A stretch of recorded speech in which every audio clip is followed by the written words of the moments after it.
all cryptos have decimals is only kind of true. When it comes to Solidity, no cryptos have any decimals. Like and follow for more crypto content. If we have a look at Matic's contract on the ERC on Etherscan, we will see that the total supply is this big long number.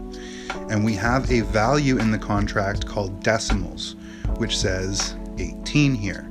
What this means is even though Solidity and the Ethereum virtual machine understands that this number is the total supply, it understands that we as humans are not going to be able to understand this big long number, and that the decimal place should be put 18 zeros before the last number.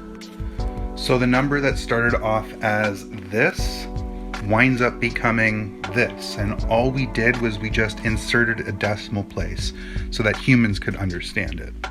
If we have a look on Etherscan, you'll see that the total supply is a 256-bit unsigned integer. That's because it needs to be that many bits in order to account for such a long number. The amount of decimal places only goes up to 77, and so an unsigned integer with only 8 bits is enough to describe how many decimals are included in the contract. And that's all our wallet softwares are doing, is they are combining this number with this number to make a human readable number. And the reason again is because of the Ethereum virtual machine. The Ethereum virtual machine can only split tokens as low as 1. It can't split decimals of tokens, so it just adds a 1 in here and then adds the decimal place in there for your benefit.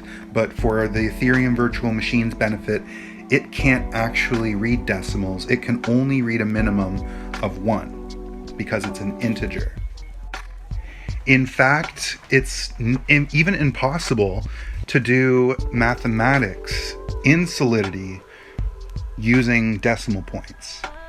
And what we need to do in this case is we need to include a library that we call the Safe Mathematics Library.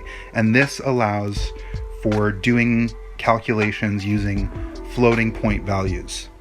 But that's just because some smart programmer decided to create a library to make it easier for the rest of us programmers. Now, my contract, I didn't need to use any safe math because I only had a total supply of 1. A total max supply, of 1. And so tick token looks like this. It's a 1 followed by 18 zeros, and then an 18 decimal place value. But at the end of the day, my token can be split into, is that 1 quintillion? So yeah, plenty of pieces to go around. And with my contract, the smallest possible reward is 1. I go all the way down to the 18th decimal place. So if you're looking for a way to represent the very last reward, I'm thinking that I'm going to represent it like this.